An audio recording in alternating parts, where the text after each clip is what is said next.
टट्टी आ जाऊंगी। ठाकुर जी बोले श्यामाचू मैं यही माने ना लेके आऊं आपको संग में, नेक में ही पिघल जाए, नेक में ही दया आ जाए आपके चित्त में ना, याकू निकाल दो फिर कभी ना कहूंगी, याकू बस बाहर निकाल के हम दोनों भाग जाएंगे यहाँ पे। ठाकुर जी ने ऊपर से झांक के देखी, खूब गहरो। ठाकुर जी बोले कैसे निकालूं? श्री जी बोली एक तरीका है ना, आप अपनी कारी कमरी निकालो, मैं अपनी चुनरी निकालूं, दोनों में गुर्र गांठ बांध दो और बाकू नीचे पधरा दो, बाबा तो कह रहे पकड़ ले, पकड़ के हम यहाँ बाहर निकाल लेंगे। ठाकुर जी बोले ठीक है लाओ।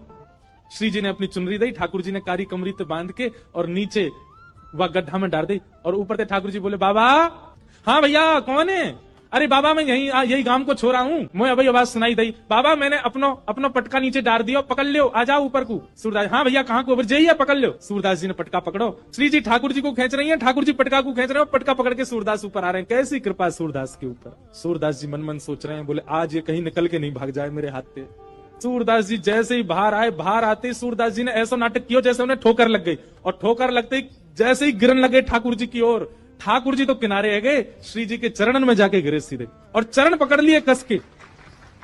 अब जैसे ही चरण पकड़े सूरदास जी ने, ठाकुर जी ने श्री जी को हाथ पकड़ करके जोड़ते खींची, तो सूरदास जी के हाथ में किशोरी जी की नूपुर रह गई, और किशोरी जी को लेके ठाकुर जी भाजे, वो जल्दी चलो बाबा पकड़ ले को।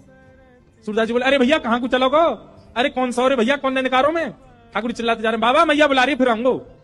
थोड़ी दूर जाके श्री जी बोली ठाकुर जी मेरे एक नूपुर है, दूसरा नूपुर मिलना है रो। ठाकुर जी बोले दूसरा ले आऊंगो, अब चलो जल्दी। अरे ना वो सामान्य नहीं है, इंद्र ने समर्पित कियो, वो कौन से हाथी के दांतन से बनो भयो नूपुर है, और मेरा बड़ा प्रिय नूपुर है, मुझको तो अभी चाहिए। ठाकुर जी बोले ढूंढवे कहां जाऊं बाकू, वहीं चलो बाबा के पास ही पड़ो होगो। बाबा ने मेरे पामन में गिर गो है सके तब खुल के गिर गो हो। ठाकुर जी लौट के आए, ठाकुर जी गए बाबा।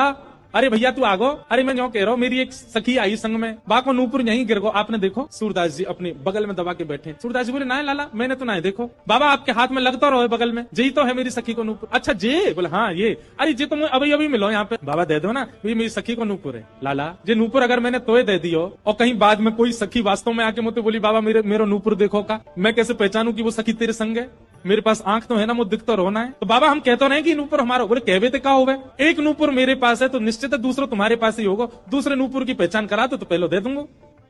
ठाकुर जी बोले पहचान कैसे होगी? बोले अपनी सखी तक है, अपने पाम आगे करेगी, मैं जैसे स्पर्श करके देख लूंगा कि हाँ ये नूपुर एक ही है तो मैं दूसरा पहना दूंगा। ठाकुर जी बोले मैं सब समझ रहा हूँ, जी बाबा पाम छुए के चक्कर में पकड़ लेगो कस के, अब ना जान दूंगा, और फिर क्या करेंगे हम? श्री जी बोली कोई बात ना, मैंने अरे नहीं श्री जी आप पीछे रहो, मैं दूसरा दबाई दूंगा, नाम हो तो वही चाहिए जो सूरदास के हाथ में। श्री जी आगे बढ़ गए, लो बाबा नूपुर देख लो। सूरदास जी ने जैसे स्पर्श किया समझ गए, अरे हाँ भैया ये तो वही नूपुर है, लो मैं पहना